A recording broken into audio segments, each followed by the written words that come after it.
এডুফিজিক্স by PKG চ্যানেলের পক্ষ থেকে সকল 11-এর ছাত্রছাত্রীদের ধন্যবাদ জানাচ্ছি। তোমাদের সেমিস্টার পদ্ধতি শুরু হয়েছে। 11-এ সবাই জানো, বা যারা জানো না তাদের বলছি দুটো সেমিস্টার আছে, সেমিস্টার 1, সেমিস্টার 2। আজকে আমরা সেমিস্টার 1 নিয়ে ডিসকাস করছি। এখানে যে প্রশ্নগুলো সেমিস্টার 1-এ আসতে পারে তার সম্ভাব্য কয়েকটি প্রশ্ন নিয়ে আলোচনা করছি, তো অবশ্যই তার সঙ্গে উত্তর আছে। ভিডিওটা প্রথম থেকে শেষ পর্যন্ত দেখবে। মূলত আজকের ভিডিওতে কয়েকটা শর্ট প্রশ্ন আছে, সেটা ক্যালকুলাসের ওপর সমাধান করতে হবে বা ক্যালকুলাসের সাহায্যে সলভ করতে হবে। প্রত্যেকটা প্রশ্ন পরীক্ষার জন্য অবশ্যই ইম্পর্টেন্ট, ভালো করে প্র্যাকটিস করবে।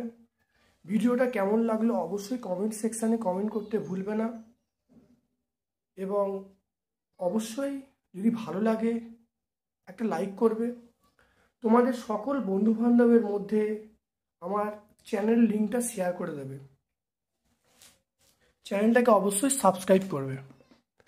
চলে আসছি আজকে প্রথম যে প্রশ্ন, সেটা হলো একমাত্রিক গতি এই অধ্যায়ের একটি বস্তুর সরণ তার অতিক্রান্ত সময়ে দ্বিঘাতের সমানুপাতিক।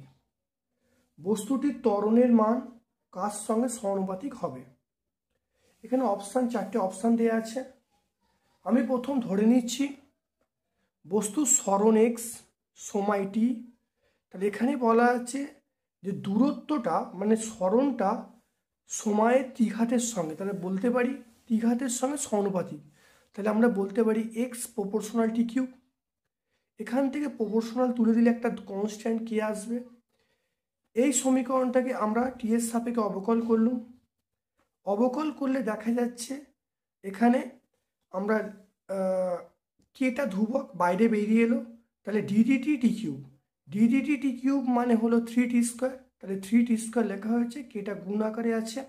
তাহলে ডিএক্স ডিটি মানে বেগ, তাহলে ভি সমান 3kt স্কোয়ার। এটা আমরা পেয়ে গেলাম। এই সমীকরণটাকে আবার টি এর সাপেক্ষে অবকল যদি করি তাহলে ডিভিডিটি করব। তাহলে এখানে ডিডিটি 3kt স্কোয়ার, তাহলে 3k এটা কনস্ট্যান্ট বাইরে বেরিয়ে এলো। ডিডিটি টি স্কোয়ার মানে 2t, তাহলে 2tর মান বসানো হয়েছে। এটা গুণ যদি করে দিই তাহলে এ সমান 6kt। তাহলে এই কে 6k এটা কনস্ট্যান্ট যদি হয় তাহলে আমরা লিখতে পারবো এ মানে ত্বরণ, তাহলে ত্বরণটা সমানুপাতিক সময়ের সঙ্গে। তাহলে এ প্রপোর্শনাল টি, এ প্রপোর্শনাল টি এটা কোন অপশানে আছে? এটা আমরা অবশ্যই দেখতে পাচ্ছি অপশান বি এতে আছে। তাহলে আমার অ্যান্সার হবে অপশান বি। পরেরটা আমরা চলে যাচ্ছি পরের অঙ্কটার ক্ষেত্রে। পরের যে প্রশ্নটা, একটি স্থির বলের ক্রিয়ায় একমাত্রিক বেগে গতিশীল একটি বস্তুর সরণ সময় সম্পর্কটি হলো এইটা। যখন বেগ 0 তখন সরণ কত হবে? বিভিন্ন অপশান, চারটে অপশান দেওয়া আছে। তাহলে টি এর সমীকরণ লেখা হয়েছে, এখান থেকে রুট এক্স এর মান বার করা হয়েছে। এই সমীকরণটাকে আমরা উভয় পক্ষে স্কোয়ার করেছি। তাহলে a minus b whole square মানে a square minus 2ab plus b square সূত্র আকারে ভেঙেছি। এরপরে এটাকে 1 নম্বর সমীকরণ নাম দিয়েছি। এবারে এই সমীকরণটা টি এর সাপেক্ষে অবকল করা হচ্ছে। তাহলে ডিডিটি এক্স এটাকে ভি বলবো।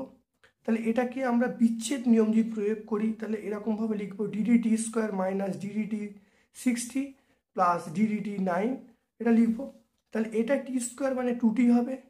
ডিডিটি 60 মানে এটা -6 আমরা লিখতে পারি, আর কনস্ট্যান্ট পার্ট 0 হবে। তাহলে আমার বলা আছে বেগ 0, বেগ 0 মানে ভি 0। তাহলে ভি 0 যদি হয় তাহলে আমরা লিখতে পারবো, তাহলে এটা কি হবে 2t - 6 সমান 0 লিখতে পারবো। তাহলে টি এর মান আমরা 3 পেয়ে যাব। এই টি এর মানটা আমরা 1 নম্বর সমীকরণে বসিয়ে দেবো। 1 নম্বর সমীকরণে বসিয়ে দিই, দেখা যাচ্ছে এটা টি স্কোয়ার মাইনাস 6t প্লাস 9 এটা এক্স এর সমীকরণ। তাহলে মান বসাচ্ছি, টি এর জায়গায় মান বসালে পেয়ে গেলাম এক্স সমান 18 - 18 = 0। তাহলে এক্স এর মান 0। এটা আমরা কোন অপশানে পাবো? এটা অপশান এ। অপশান এ আমরা পাবো। তাহলে এই প্রশ্নের উত্তরটা হলো অপশান এ।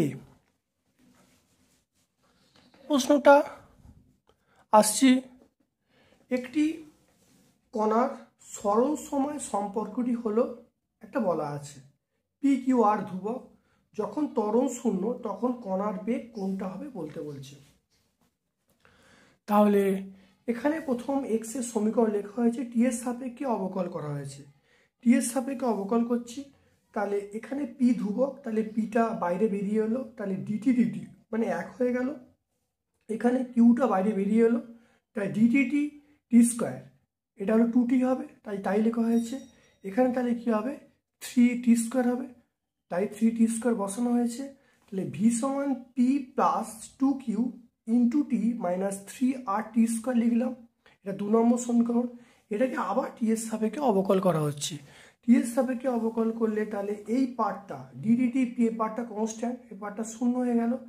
তাহলে এটা ডিডিটি 2qt, এই যে মানটা, এই 2q কনস্ট্যান্ট, তাহলে এটা 2q হয়ে গেল।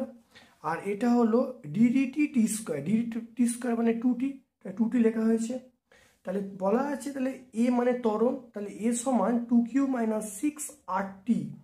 ত্বরণ শূন্য মানে এ সমান 0, তাহলে এ সমান 0 হয়, তাহলে টি এর মান আমরা পেয়ে গেলাম, সেটা হলো q/3r। এই যে টি সমান q/3r, এই মানটা কোথায় বসানো হলো? এই বেগের সমীকরণে বসানো হলো। এই বেগের সমীকরণে আমরা বসাচ্ছি। তাহলে বেগের সমীকরণ এইটা, এখানে বসালে দেখা যাচ্ছে যে সমাধান করলে দেখা যাচ্ছে পাচ্ছি ভি সমান, বেগের সমীকরণে বসিয়ে পাওয়া যাচ্ছে ভি সমান P plus Q square by 3r। এটা কোন অপশানে আছে? তাহলে ভি সমান P plus Q square by 3r, এটা আমরা দেখতে পাচ্ছি অপশান সি। অপশান সি এতে আছে, তাহলে এই প্রশ্নের উত্তরটা হলো option C. Eduphysics by PKG channel পক্ষ থেকে সকল 11-এর ছাত্রছাত্রীদের ধন্যবাদ জানাচ্ছি। অবশ্যই ভিডিওটা প্রথম থেকে শেষ পর্যন্ত দেখো। যদি ভালো লাগে একটা লাইক করো, চ্যানেলটাকে অবশ্যই সাবস্ক্রাইব করো এবং তোমাদের সকল বন্ধুবান্ধবের মধ্যে চ্যানেলের লিঙ্কটা শেয়ার করে দিও। চলে আসছি আমাদের পরের যে কোশ্চেন, সেই কোশ্চেনে একটি কণার সরণ সময় সম্পর্কটি এটা বলা আছে। কণাটার গতি কীরকম হবে বলতে বলছে। প্রথমে এখানে দেখা যাচ্ছে এক্স সমান, সমীকরণটা লেখা হলো এক্স সমান alpha t square plus beta t plus gamma. এখানে আলফা বিটা গামা এগুলো সব কনস্ট্যান্ট, তাই টি এর সাপেক্ষে অবকল করা হচ্ছে। তাই টি এর সাপেক্ষে অবকল করলে দেখা যাচ্ছে ডিডিটি আলফা টি স্কোয়ার, এই আলফা কনস্ট্যান্ট বাইরে বেরিয়ে এলো, তাহলে ডিডি টি স্কোয়ার মানে 2t, তাহলে 2 আলফা টি লেখা হলো। এখানে দেখা যাচ্ছে ডিডিটি বিটা টি, তাহলে বিটাটা বাইরে বেরিয়ে এলো, এটা 1 হয়ে যাবে, তাহলে প্লাস বিটা লিখবো। এটা গামা কনস্ট্যান্ট, গামাকে টি এর সাপেক্ষে অবকল করলে 0 চলে আসছে, তাহলে ডিএক্স ডি মানে ভি, তাহলে ভি সমান আমরা লিখবো 2 আলফা টি প্লাস বিটা। এটাকে আবার অবকল করা হলো টি এর সাপেক্ষে। অবকল করলে দেখা যাচ্ছে এই 2 আলফাটা বাইরে বেরিয়ে এলো, তাহলে এটা 1 এসে যাবে। আর এটা constant part, DDT beta constant part 0 এসে গেল। তাহলে আলফার মান কি পেয়ে গেলাম? আলফার মান পেয়ে গেলাম 2 আলফা। তাহলে 2 আলফা কনস্ট্যান্ট, তাহলে কণাটা সুষম ত্বরণ সহ গতিশীল হবে। কণাটা সুষম ত্বরণ সহ গতিশীল হবে। অপশান পাবো, এটা অবশ্যই অপশান বি পাবো। তাহলে আজকে আমরা কয়েকটা এমসিকিউ করলাম, কেমন লাগলো অবশ্যই কমেন্ট সেকশানে কমেন্ট করো। আমার পক্ষ থেকে সকল ছাত্রছাত্রীদের ধন্যবাদ জানাচ্ছি ভিডিওটা দেখার জন্য।